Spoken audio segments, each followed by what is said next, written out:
Drama-free leadership for women physicians. What we're going to talk about today is how iconic leadership skills can get you paid more with a better schedule and a workplace that actually works for you. Let's get started. We were trained to diagnose disease, manage chaos in entire departments, and also take care of our family and household life. That's what medical school and life gave to us. But we were not given leadership skills. And I would say, if you look at your bosses, most of them were not giving leadership skills either, right? Right. There's this very much leading by authority, hierarchy, bullying, threats. No wonder medicine is a mess. In today's episode, you're going to get iconic leadership skills that not even your boss has. And when you have these skills, you can lead your boss into your top raise, great schedule, and a work culture that helps you do your best work. The secret is you have to know how to coach your boss. And I'm going to teach you how to do it on this episode. This skill is next level leadership skills. When you have these particular skills, conversations that used to end in conflict and stress you out and you dread it all night, start ending in solutions. You start looking forward to them. They go really well because you know how to lead them, because you know how to coach the people in the room. People who seemed impossible to work with now become collaborative because you understand how they work and function. You understand how to help them collaborate and support the mission. You stop dreading hard conversations and annual reviews because you actually know how to leverage them with coaching skills. The best part about it is you enjoy your job. You get along with your boss and colleagues. You get home sooner. You sleep better because you're not thinking about work all night long. You're excited to go to work because who wouldn't? You're getting top pay, a great schedule, and you're deeply respected by your colleagues. So let's get into it. Coaching skills, being able to coach your boss, being able to coach your colleagues, being able to coach your staff. Most powerful leadership tool there is in the hospital. Coaching skills. Almost nobody has them.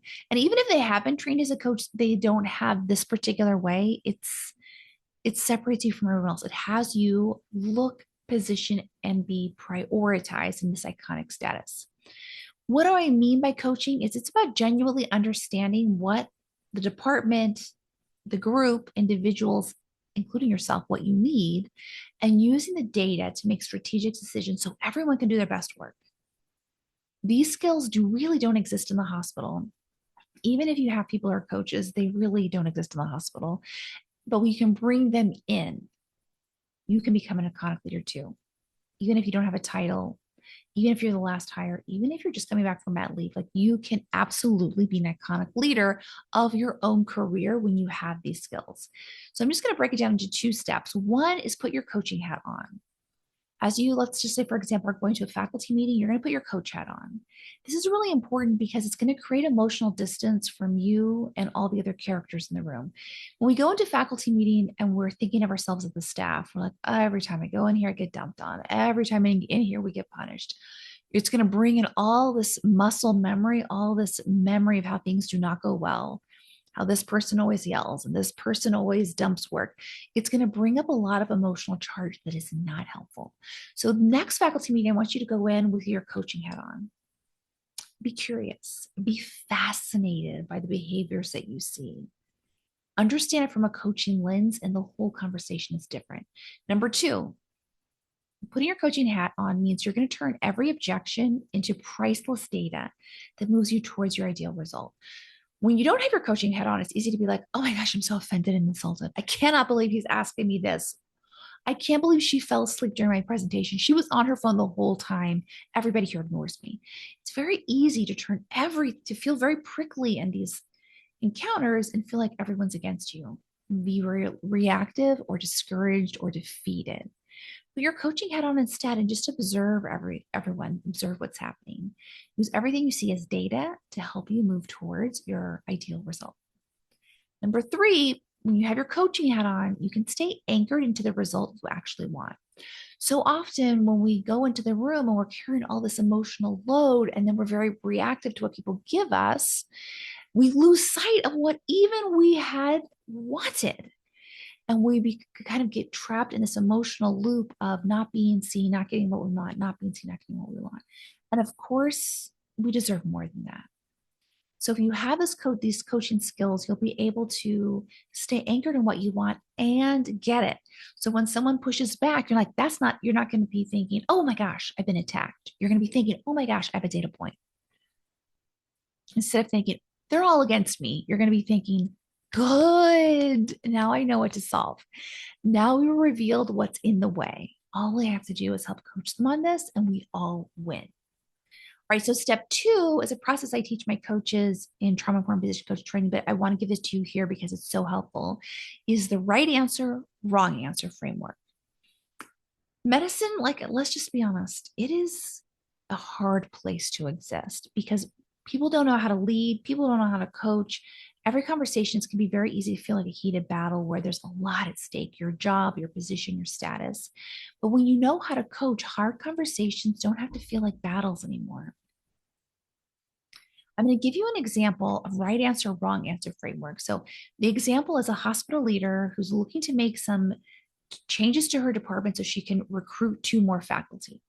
She's ultimately looking to grow her group, and she's encountering some resistance. The first, or she presents them encountering resistance, and she gives me 3 different scenarios. I'm going to give you examples of what wrong answer, right answer looks like.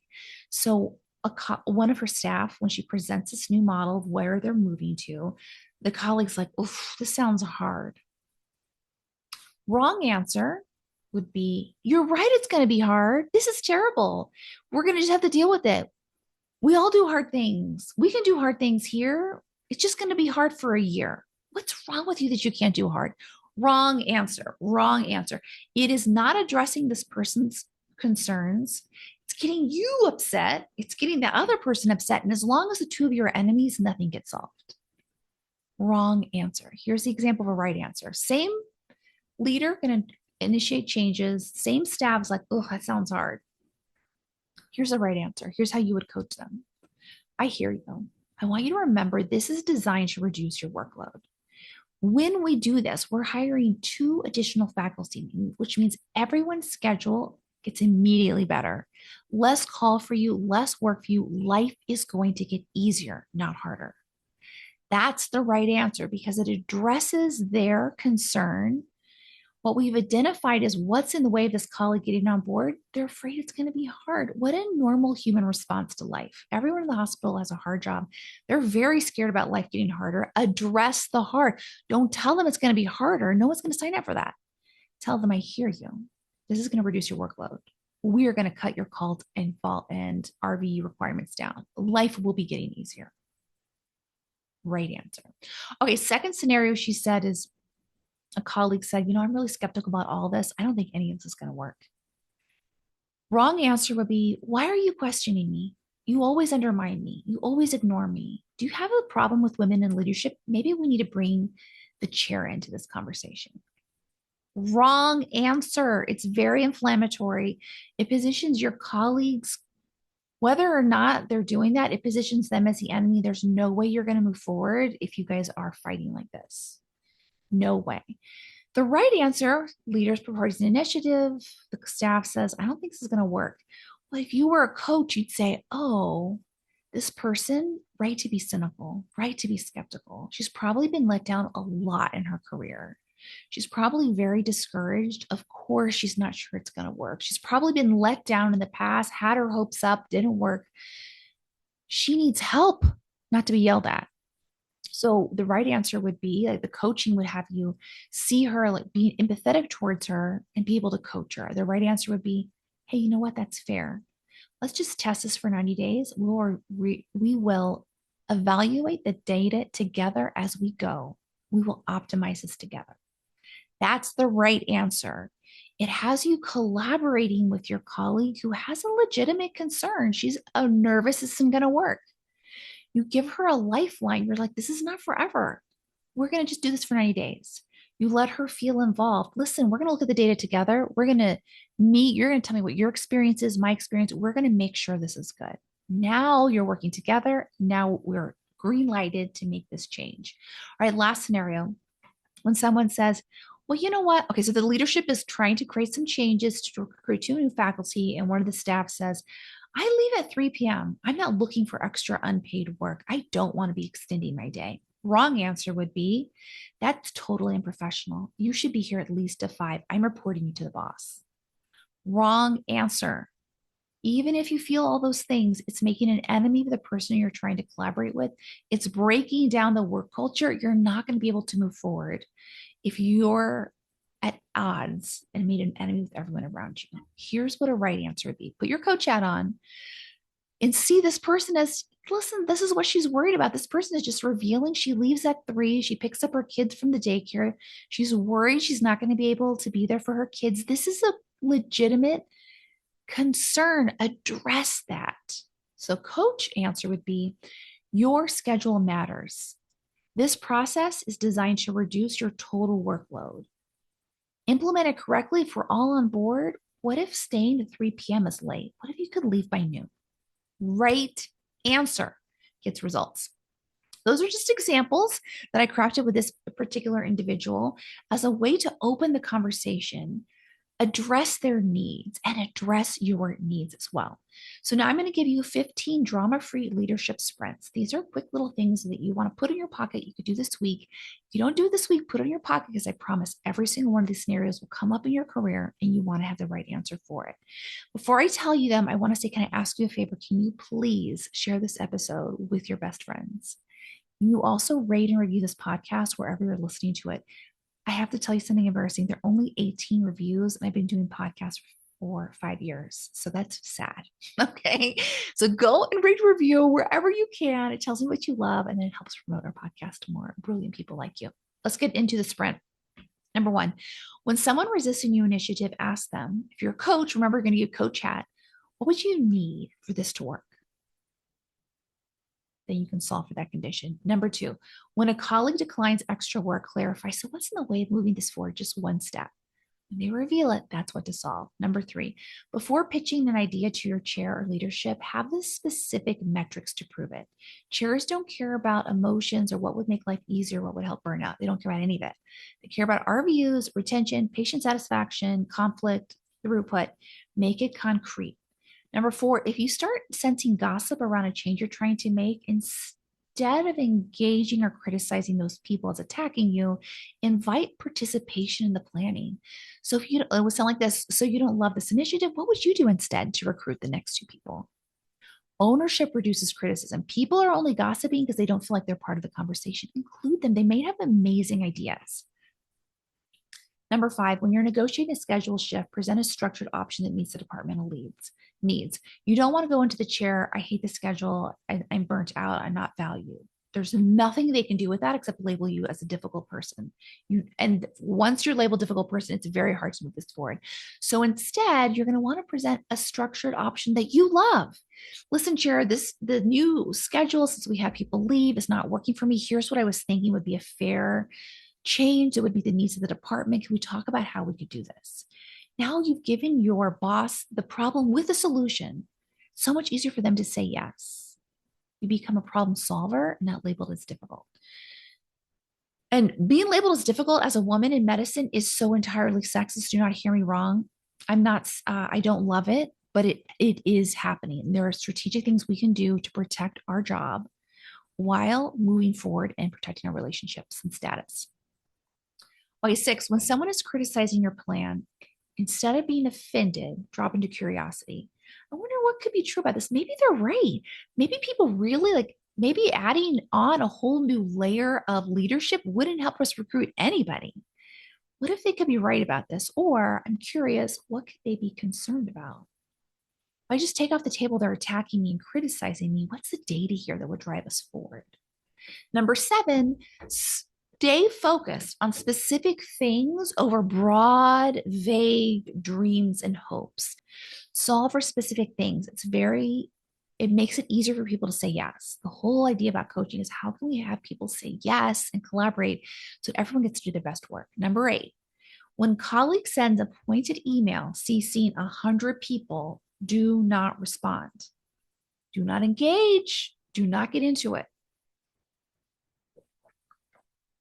Quietly walk back. Okay. Those things never go well. All right. Number 9, if you're extremely angry, do not send an email, schedule a meeting, go go talk to someone. It will only end badly.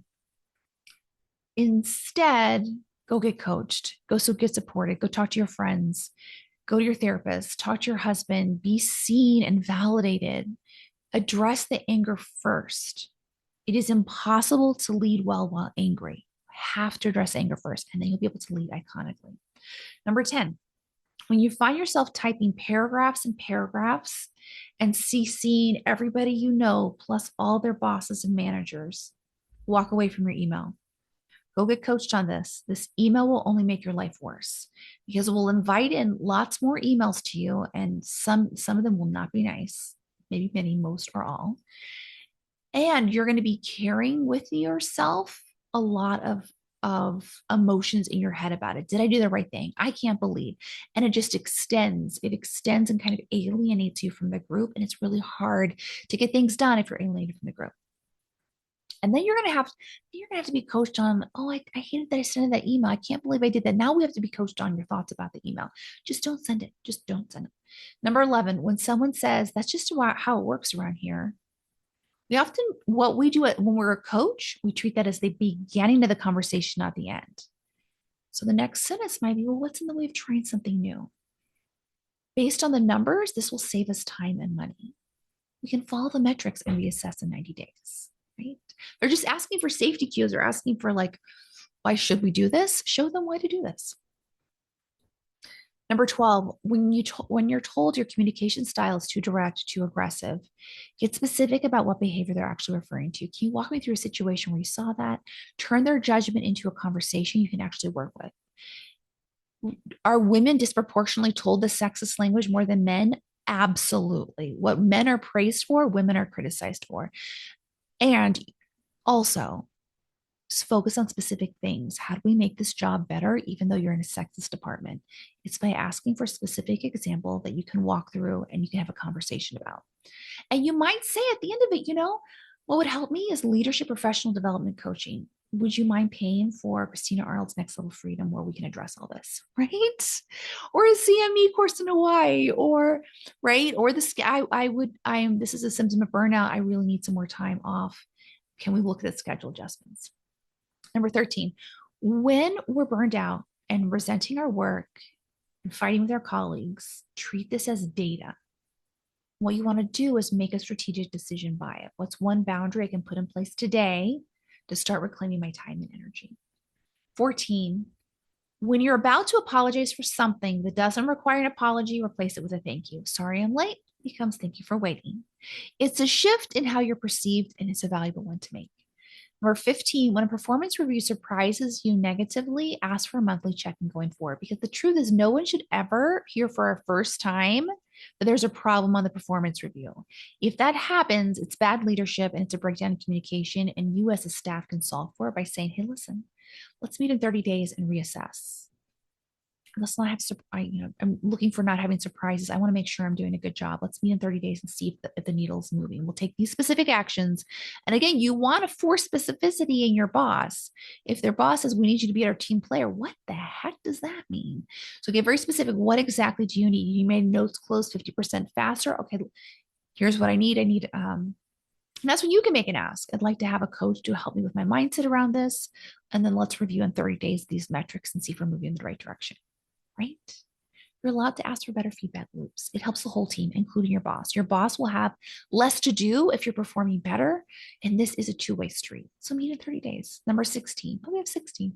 When we're building a case for change, find at least one influential ally before presenting it formally in a meeting.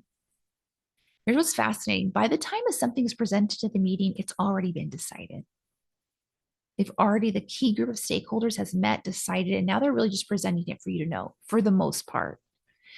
You can use this to your advantage. If you're going to present an initiative, get buy-in from a group of influential allies who can support it in the meeting. So if a staff member closes their eyes, that's too hard.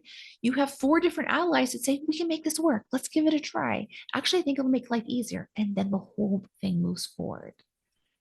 Build your community. So let's do 5 journal prompts. Number 1, where am I reacting and feeling emotional? Where can I turn this into data and strategy? Your emotion, you are right. What I tell my clients all the time, your emotions are signaling there's something important here, a value that needs protecting. Let's protect it with strategic decisions. Having emotions makes you human. I think so many women were told otherwise, that being emotional makes us a bad leader. The emotions are not the problem. The emotions signal the strategy and decisions you need to make. Number two, what result do I actually want from my current conflict? Anchor into that. Number three, what objection am I avoiding that really could just move things faster if I gave the right answer instead of the wrong answer? Four, if I removed emotion entirely from the situation, what will be left? What will be the clean, strategic next decision? And five, just imagine an iconic, drama free woman physician leader came in and made some decisions. What would she decide here? How would she handle it here? I always like to say, what would Oprah do in this situation? I just think of a drama free, iconic leader. Okay, summary. Coaching your boss and colleagues with a right answer framework gets you results fast. It has you getting along with others so you have a team of allies at work. Gets you paid top dollar, better schedule, and prioritize. Coaching shifts us from being defensive about ourselves, feeling reactive, invisible, ineffective, not prioritized, to winning while having better relationships with the people around us. Knowing how to coach is a secret to becoming an iconic leader. If you want to become an iconic drama-free leader, make sure you're inside of Next Level Freedom.